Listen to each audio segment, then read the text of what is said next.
A 7-month-old baby locks eyes with a puppy. Nobody speaks, nobody moves. And in that silence, a mother realizes her son has been trying to tell her something for months, something she missed entirely. What happens in the next 4 minutes will make you question everything you think you know about connection. This is about drowning in plain sight while the people who love you most look right through you. It started in a house in Grand Rapids. Bethany Morrison had been planning this for months. The dog. She'd researched breeds until her eyes burned, filled notebooks with information about temperaments and training methods. Her husband David thought she'd lost her mind. "We have a baby who barely sleeps. Why are we adding a dog to this chaos?" But Bethany had her reasons. When she was 7, a German Shepherd had cornered her at a neighbor's barbecue. The dog didn't bite, didn't even growl, just stood there, blocking her path to the gate, while she screamed for someone to help. Her dad had laughed it off, called her dramatic. That moment carved something into her chest that never healed. For 28 years, she'd avoided dogs, crossed streets, declined invitations, built walls. Now she had a son, and those walls felt like prison bars.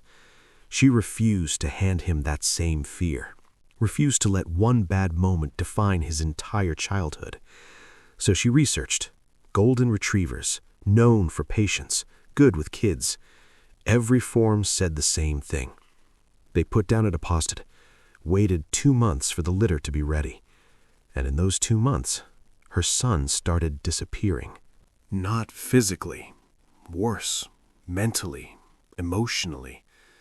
Leo would sit in his bouncer and stare at the wall for an hour.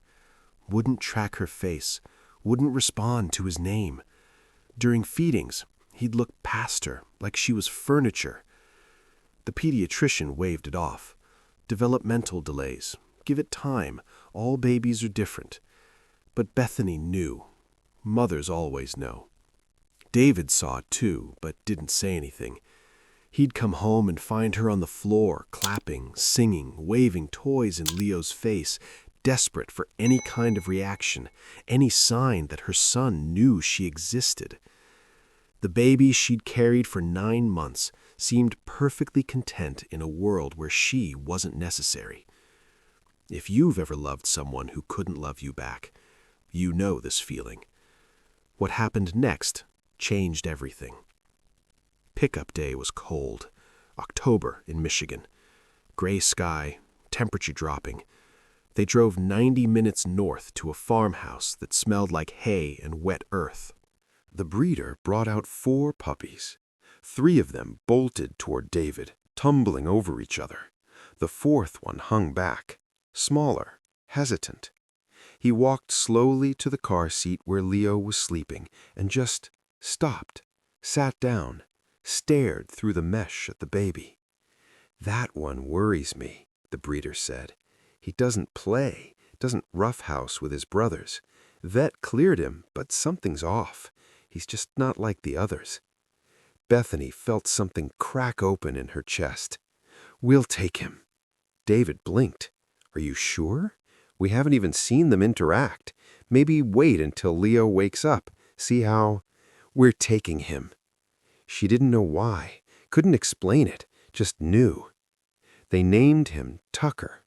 He didn't make a sound the entire ride home, sat in the carrier next to Leo's car seat, staring at the sleeping baby with an intensity that made Bethany's skin prickle when she checked the rearview mirror.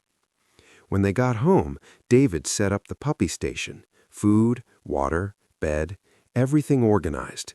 Bethany brought Leo into the living room, laid him on the playmat where he'd spent countless hours ignoring every toy they owned. David carried Tucker in, set him 4 feet away. That's when it happened. Leo and Tucker locked eyes. Complete stillness. No tail wagging, no babbling. Just 2 pairs of eyes, connected by something Bethany couldn't name. 10 seconds, 20, 45. "Should I?" David whispered. Bethany grabbed his wrist hard.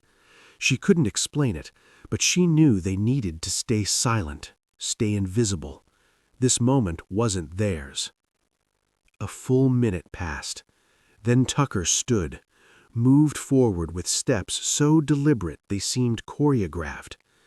When he reached the edge of the mat, he stopped, lowered himself down, positioned his body directly in Leo's line of sight. Leo's hand moved. It was the first intentional movement Bethany had seen in 3 weeks. His fingers, shaking slightly, reached towards Tucker's head. The puppy didn't flinch, didn't lick, didn't do anything puppies normally do. He went completely still. Then Leo made a sound, not a word, not a cry, a hum that came from somewhere deep, somewhere Bethany didn't know existed in her son. Tucker answered with a whine that matched Leo's pitch exactly. "Beth," David's voice cracked. She couldn't respond. Tears were streaming down her face, and she didn't even know when they'd started. For 7 minutes they communicated. Leo would hum, Tucker would whine, back and forth, a conversation in a language that shouldn't exist. When it ended, Neo turned back to the ceiling fan, his default setting. Tucker walked to his water bowl and drank like nothing extraordinary had just happened. Bethany and David stood frozen. "What the hell was that?" David finally managed. Bethany shook her head, but something had shifted inside her. The fear she'd carried since childhood felt different now, smaller, like it had been a heavy coat she'd forgotten she was wearing, and someone had just unbuttoned it. The pattern repeated. Every morning, Leo on the mat, Tucker lying in front of him, staring, humming, connecting in a way that bypassed language entirely. But Leo was changing. Day 5, he picked up a toy, a rubber giraffe that had sat untouched for months. He held it, looked at Tucker. The puppy's tail moved once. Leo's expression changed. Not a smile, but recognition, awareness. Bethany called the pediatrician, tried to explain.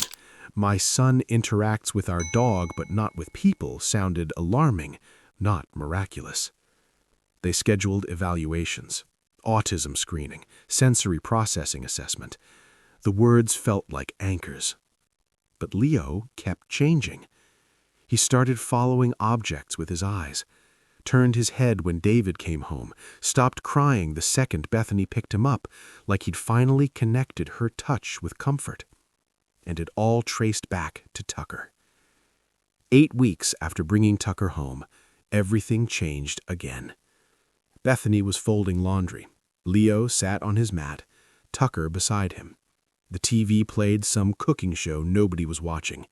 She heard Leo hum, his usual sound, but Tucker didn't respond.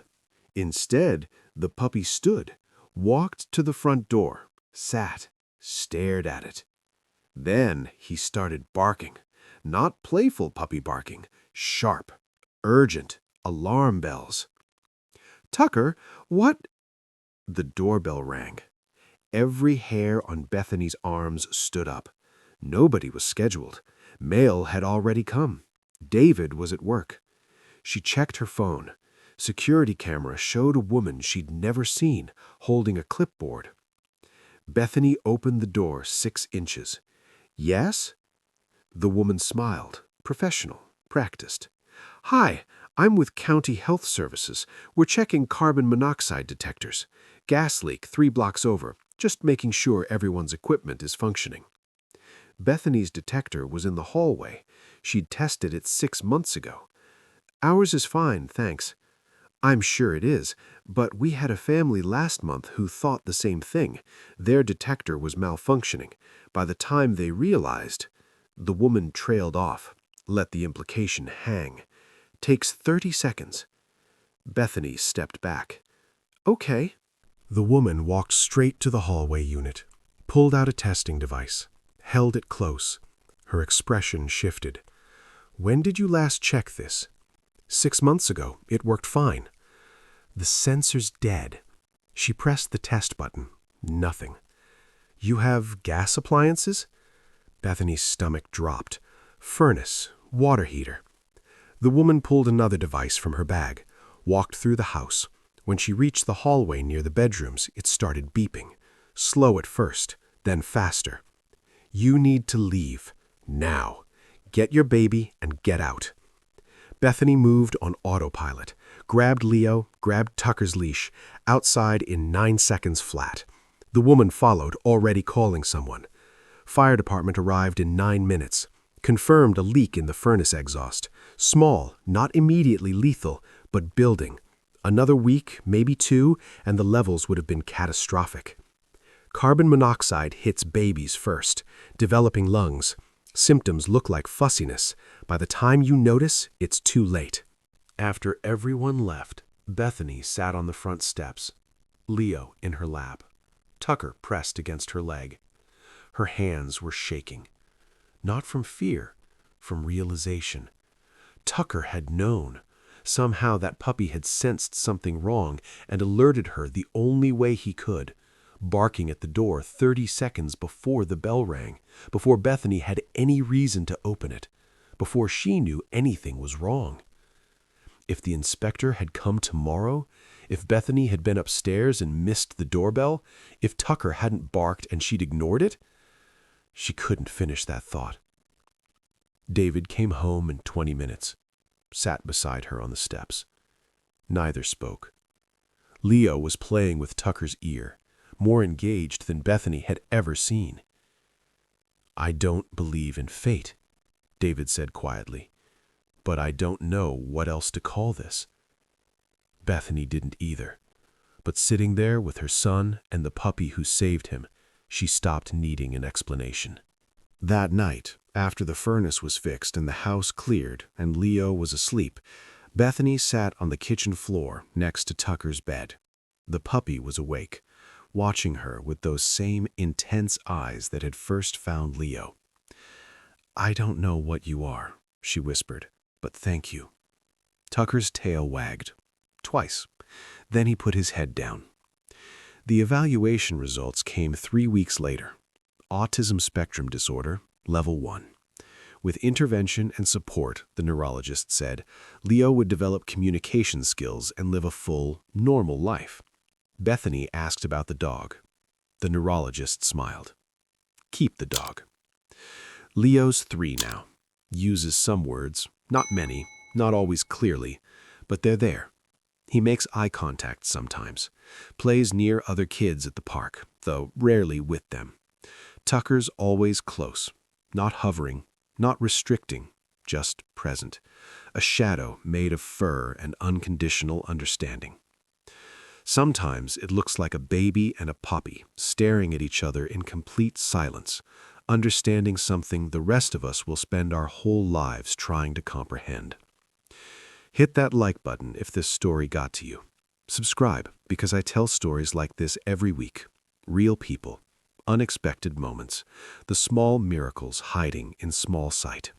And drop a comment telling me about a time an animal changed your life. I read them all.